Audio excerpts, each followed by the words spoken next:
বিসমিল্লাহির রহমানির রহিম। আলহামদুলিল্লাহ ওয়াসসালাতু ওয়াসসালামু আলা রাসূলিল্লাহ। প্রিয় মুসলিম ভাই বোনেরা, সম্প্রতি আমরা দেখছি কিছু মানুষ মাইজবান্ডার দরবার শরীফ ভেঙে ফেলার হুমকি দিয়েছে।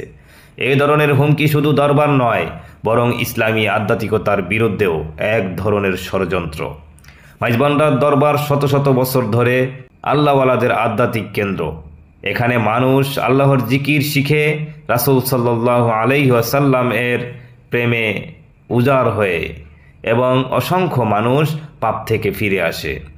কোরআনে আল্লাহ তাআলা বলেন, আল্লাহর নাম যেখানে স্মরণ করা হয় সেসব স্থানকে ধ্বংস করা মহাপাপীদের কাজ। তাহলে যারা দরবার ভাঙার কথা বলে তারা আসলে আল্লাহর দ্বীনের বিরুদ্ধে অবস্থান করছে।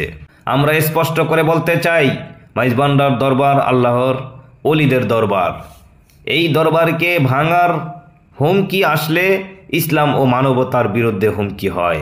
আমরা কারো সঙ্গে শত্রুতা চাই না, আমরা সহিংসতার পথে যেতে চাই না, তবে শান্তিপূর্ণভাবে প্রতিবাদ জানাই। এই ধরনের উস্কানি বন্ধ করুন। দরবার শরীফ ভাঙার হুমকি দেবেন না। যারা দরবারে আক্রমণের চেষ্টা করবে তারা নিজের ঈমানকে ধ্বংস করবে। হে ভাইয়েরা, মনে রাখবেন, আল্লাহর ওলিদের দরবার কিয়ামত পর্যন্ত অক্ষত থাকবে ইনশাআল্লাহ।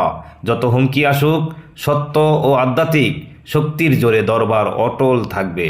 আসুন সবাই মিলে দোয়া করি, আল্লাহ যেন আমাদের দরবারকে হেফাজত করেন, মুসলিম উম্মাহকে ঐক্যবদ্ধ করেন আর বিভেদ সৃষ্টিকারীদের হেদায়েত দেন।